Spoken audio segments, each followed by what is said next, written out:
But if I wanted a movie where an 80-year-old made my blood run cold, I'd rent Sex and the City too.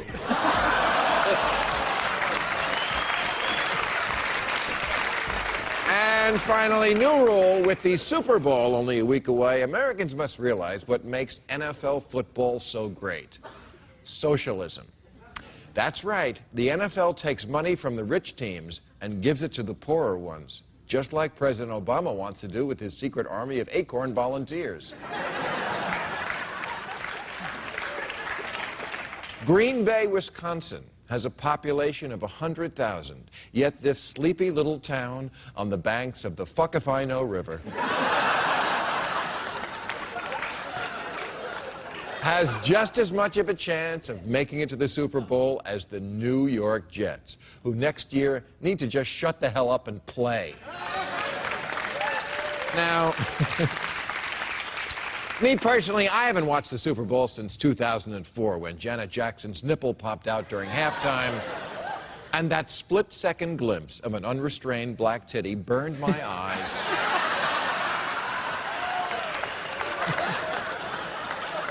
And offended me as a Christian. But I get it. Who doesn't love the spectacle of juiced-up millionaires giving each other brain damage?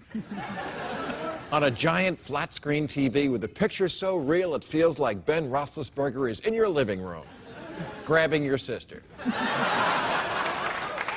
So it's no surprise that some 100 million Americans will watch the Super Bowl next week. That's 40 million more than go to church on Christmas. Suck on that, Jesus. It's also 85 million more than watch the last game of the World Series. And in that is an economic lesson for America. Because football is built on an economic model of fairness and opportunity. And baseball is built on a model where the rich always win and the poor usually have no chance.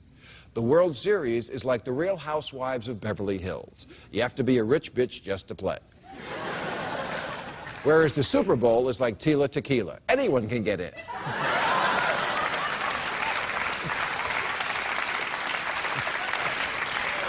Or to put it another way, football is more like the democratic philosophy. Democrats don't want to eliminate capitalism or competition, but they would like it if some kids didn't have to go to a crummy school in a rotten neighborhood, while others get to go to a great school, and their dad gets them into Harvard.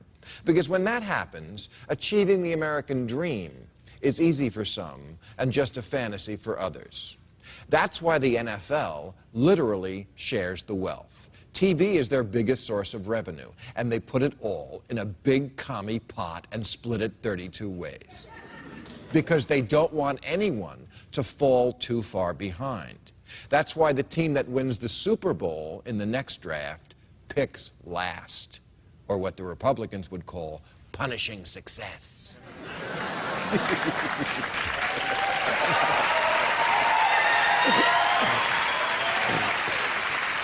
Baseball, on the other hand, is exactly like the Republicans. And I don't just mean it's incredibly boring. I mean their economic theory is every man for himself. The small market Pittsburgh Steelers go to the Super Bowl more than anybody. But the Pittsburgh Pirates? Levi Johnston has sperm that will not grow up and live long enough to see the Pirates in a World Series. Their payroll is 40 million. The Yankees is 206 million. The Pirates have about as much chance as getting to the playoffs as a poor black teenager from Newark has of becoming the CEO of Halliburton. That's why people stop going to Pirate games in May. Because if you're not in the game, you become indifferent to the fate of the game and maybe even get bitter. That's what's happening to the middle class in America.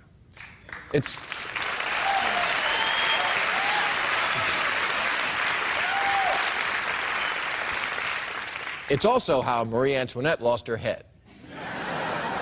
So you kind of have to laugh that the same angry white males who hate Obama because he's redistributing wealth just love football, a sport that succeeds because it does just that.